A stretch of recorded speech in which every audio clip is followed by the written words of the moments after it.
Hello, and welcome to the Gen 3 podcast, Actionable Insights, where we explore learnings and thought leadership to drive better business results by improving your affiliate marketing programs. My name is Carrie Curran. I am the Chief Growth Officer at Gen 3 Marketing. We are the leading performance marketing agency specializing in affiliate marketing. We service brands and verticals of all sizes across the globe.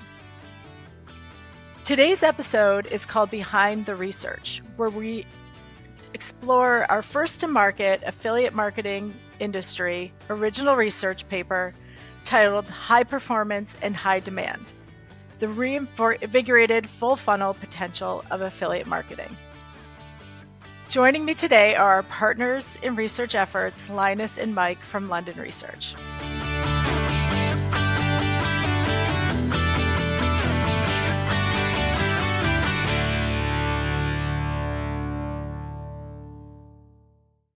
Hello, and welcome to our second episode of the Gen 3 podcast, Actionable Insights. Today, we're joined by Linus and Mike from London Research to explore the background of our first-to-market original research paper exploring the affiliate marketing landscape. So first, Linus and Mike, please introduce yourselves. I would love to hear who you are and why people should listen to you today. Thanks, Kerry. Thanks for having us on today's session. My name is Linus. I head up London Research. We work mainly with marketing technology companies and agencies to produce thought leadership content. So we're writing a lot about the trends, consumer trends, marketer trends, and all things digital and marketing. Hi, thank you, Kerry, for having us on the show. I'm Mike Nutley. I'm a B2B journalist and I'm a principal writer at London Research, and been working with Linus for a few years now. Great. Thank you both. And so I should mention this is also not our first rodeo together. Linus and I first worked together on an original research paper exploring a new advertising platform called Amazon back in 2016, 2017. So I'm excited to have them both here with me today. So before we get started, a couple of other questions I have for you. When you explain to your family members and friends outside of the industry, how do you explain what you do? My explanation is actually relatively simple. I just tell people that I turn graphs into something that people might actually want to read, and so that so that there's a story behind them, and that seems to work. Yeah, and I generally say that I write about internet trends and how I used to be more a newspaper journalist and then moved more towards business. So I'm still employing my kind of interviewing and writing skills there. But some people do say, even after I've explained, oh, so you work in IT. Not that IT is not a critical need in our industry, but different. Great. So again, before we get started, just to give us a little insight into your personality and likes, I want to ask you, if you were to create a sandwich, what would it be and where would you distribute it? Okay, well, my favourite sandwich of all time was something I discovered when I was working in central London, and there was a sandwich shop round the corner from the office that did a toasted brie and bacon sandwich, which is just the perfect combination of squishy and crunchy, and it's hot as well, which is always good in a sandwich, and then when I became a vegetarian, I thought, okay, brie and bacon denied, but no, you can make it with vegetarian bacon and a push. You can even make it with smoky bacon crisps, or a very strange snack we have in the UK called frazzles, which are sort of smoky bacon wheat based extruded snacks, and that works too. And so that's a fantastic experience. Distribution is tricky because it has to be hot. You have to enjoy it hot. So it has to be consumed pretty much at the point of purchase. So maybe a brie and bacon sandwich food truck would be the thing to do. You could heavily themed, obviously, but yeah, something like that. High demand. No, that's great. You'd have your vegetarian and your meat lovers version. Linus, how about you? I'm a big fan of the salt beef bagel, if bagel counts as a sandwich. And I think I fell in love with those when I was living near Brick Lane in East London. I think I could do well actually. My girlfriend has recently bought a camper van, and I'm thinking we could park it near the beach, near the coast. I live in Brighton, and we could do well uh, selling them there, or even giving them out if we were feeling generous. Amazing. So it's funny, Mike and Linus, that you both mentioned things with meat and cheese. So, I mean, I guess that's makes what makes up a sandwich, but the food truck concept. So my sandwich would be a really good grilled cheese sandwich with crispy bread and really melted cheese. And the bread has to have enough butter on it so that it's crispy. But before food trucks became a big thing, when I was younger, I was always like, oh, I want to open a grilled cheese specialty shop, and we'll have multiple kinds of bread and multiple kinds of fancy cheeses and all the fillings to go in it. So, the brie and bacon were definitely high on my list. I would do, I love brie, prosciutto, and fig jam. So I would somehow make that into a sandwich. But so if our careers don't pan out here, we could always go into the food truck business. So amazing. Glad that we have a second option that is maybe not IT. So as I mentioned, I've worked with Linus and Mike in the past. In my previous roles, we actually, so in total, I think this is my third paper with Mike and fourth with Linus, but maybe more. And so when I started at Gen 3 5 months ago, one of my first calls was to Linus because I knew that I wanted to explore the landscape of the affiliate marketing industry.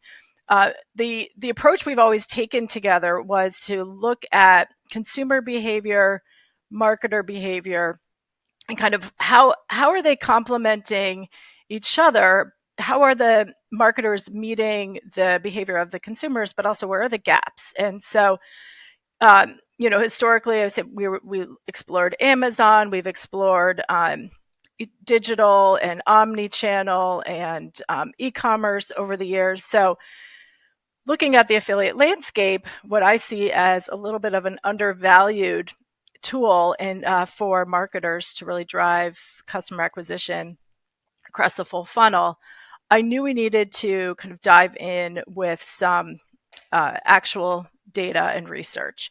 So with the typical approach of quantitative surveys for consumers and marketers and then qualitative interviews, we put together a plan here to really identify the impact of the affiliate publishers have on the consumer behavior across the full funnel purchase journey, buying process, and how we can create a report that becomes a tool for those marketers to maybe get more strategic and lean a bit more to those opportunities to improve their sales and business results.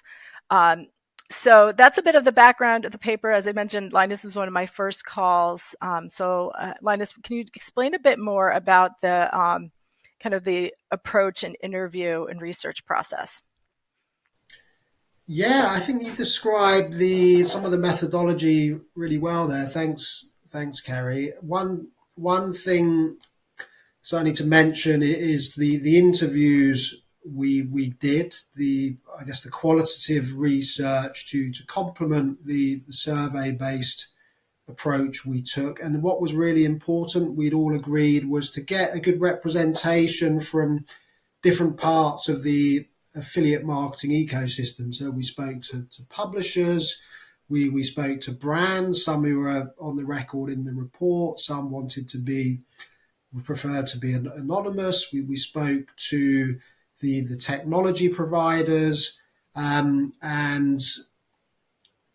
we had a good representation. Am I missing anyone there? I get agencies, obviously, in the form of representatives from Gen 3 who are really at the coalface, and experts in particular verticals, whether that be financial services or travel, and publishers as well. And it was great to talk to the guy who heads up Reviewed, as part of that.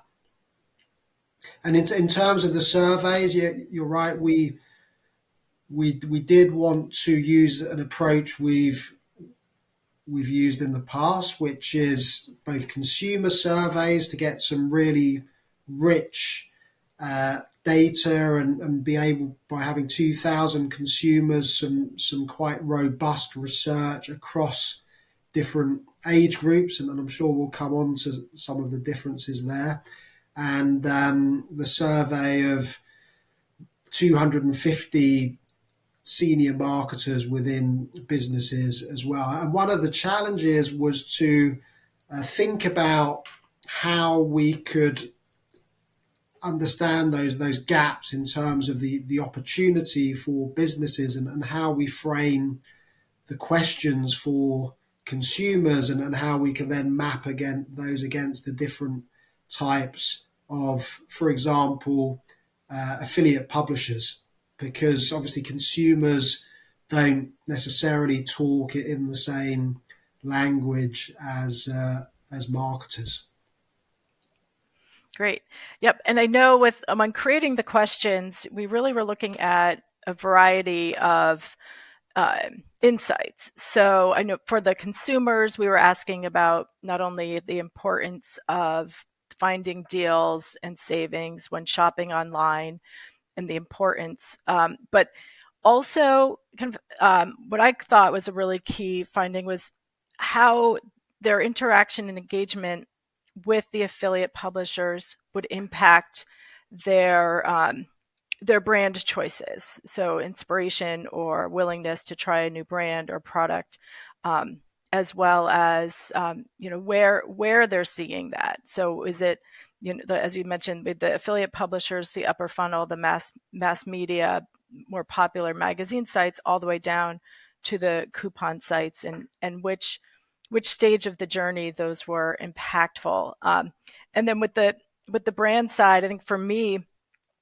coming from a broader media, omnichannel media buying agency, knowing that the investment levels in other channels that might not be as ROAS driven is typically much greater. And so it was important to me to get more insight into the brand marketer's head of why are how are you prioritizing your channel mix, which channels, your investments across both digital and linear TV channels, but also how are you integrating affiliate into that strategy and planning, and is there an omni-channel? My ultimate goal is to get the affiliate marketing specialists a seat at that planning table when brands are looking at what's our ultimate business goal and how are we going to get there with the digital landscape. And so those were some of the questions that we were digging into from the brand marketer perspective, as well as barriers to maximizing affiliate investment, and how brands are managing their affiliate strategies, planning, and activation within their organization or with partners. So some really, really solid insights from that perspective that I know will become a useful asset for brands going into their broader planning.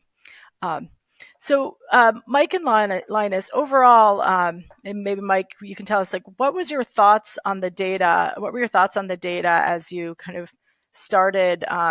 We started getting back the survey results. Yeah, I think there were two ways of thinking about this. One is kind of what really surprised us, and what didn't surprise us. And I think what really struck me. I mean, I've been a business journalist covering this area for a long time, and it wasn't really a surprise to see how widely used affiliate marketing is. I think that was, affiliate marketing, affiliate marketing's always been sort of pushed to one side a little bit. It's always been a sort of a bit of a poor relation, as you say. But you don't have to look very hard to find out that it's how widely used it is and how powerful the tool it can be. So it wasn't really a surprise to see how much people were using it, to have that kind of anecdotal sense confirmed.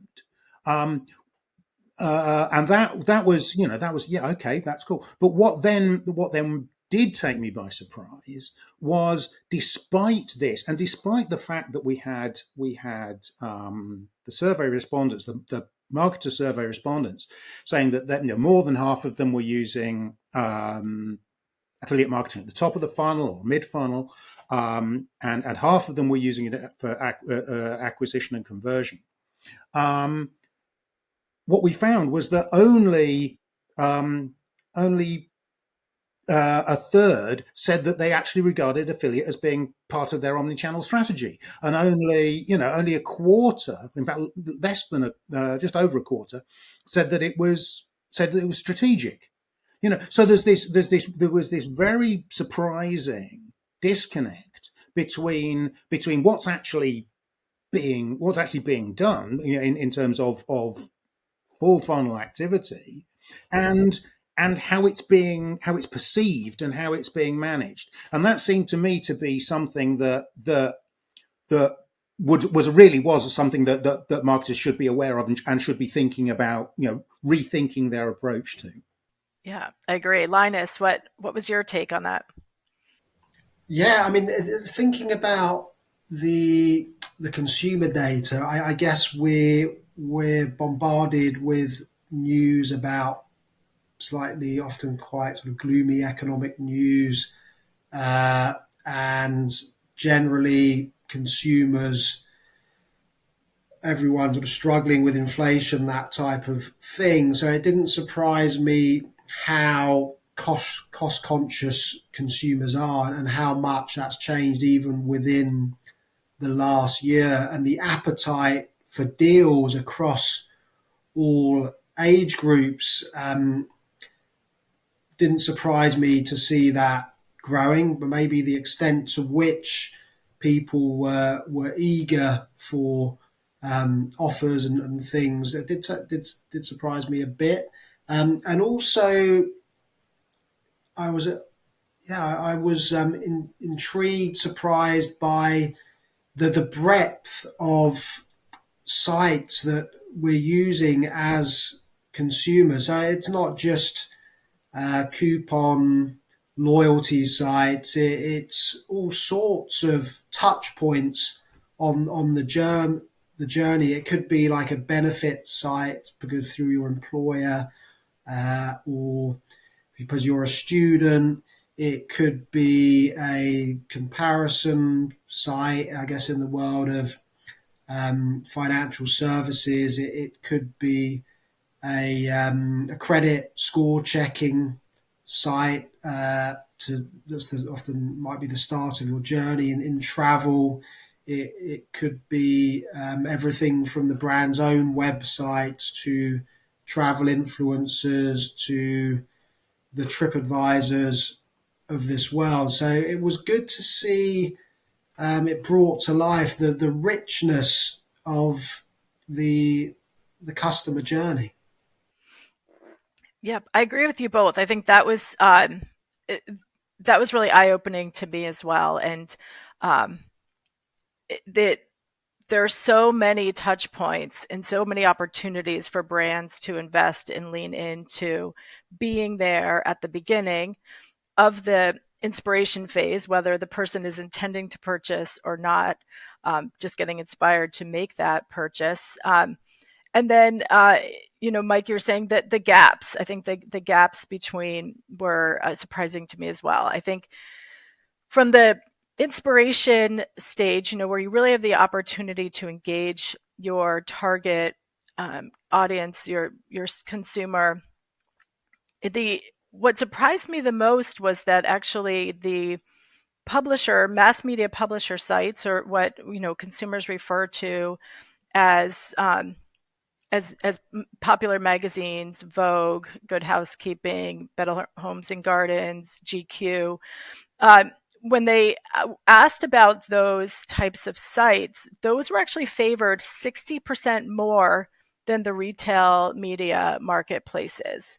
So 37% of responders said that they start with popular magazines versus 21% starting at the retail marketplaces like Amazon, Walmart, Kroger, Target, and with 24%, so just a bit more starting on search engines.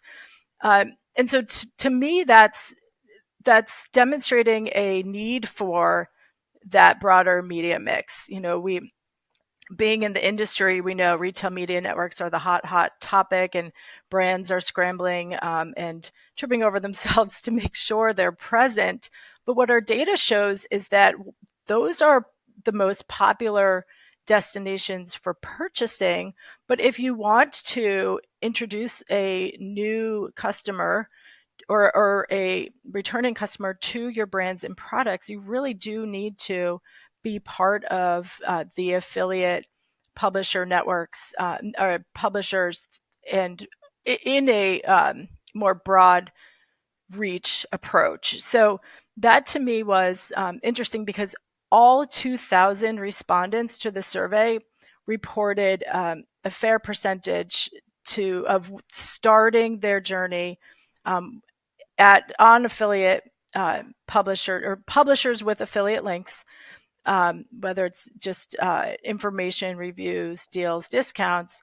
But then those also dominated in the research and consideration phase, with purchases happening on the retail media and the brand sites the most. So again, it's that broader media mix that or publisher mix that brands need to start incorporating into their media planning. The disconnect with the brands, again, didn't surprise me. But what did surprise me, was pleasantly surprised, was that 33% of brands, I think, strongly agreed that they were increasing their affiliate marketing budget in the next 12 months, demonstrating that it was the number one channel that would see an increase in budget. And so brands are starting to get it. There's still a lot of opportunity, but then when we see the barriers of lack of senior executive buy-in, or as you said, lack of strategy, seeing it only as a tactical execution channel. So, again, I hope that we meet that more brands are going to listen to this podcast and check out the paper, so that they can go back to their internal teams and agency teams and say, we need to really look at the affiliate landscape to drive more impact and maximize the potential there for us to connect with our audiences across the full funnel. So for me, again, those were kind of my takeaways, and what I was both surprised and not surprised about in the paper. So I guess Linus and Mike, if you were to share your top takeaways for both brands or publishers from what you learned creating this paper, what would it be? I guess I'd go back to this point about taking a strategic approach and integration, because I think just to pick up on the point that Linus made about the richness of the customer journey, I think we're seeing this this massively complex journey, and we see that as the price of the item or product or service goes up, the amount of research being done increases dramatically. We're seeing we're seeing that this complex dance across a number of touch points, and if brands aren't there providing a coherent, consistent presence, and this seems to me to be the absolute crucial point here. It needs to be joined up. It needs to be consistent. It needs to work at every level. For the real brand, for brand trust and brand engagement to really work. If you're just doing this in a kind of you're doing all your other stuff, and then you've got affiliate down at the bottom, which you're just doing tactically, you're not going to deliver the best value.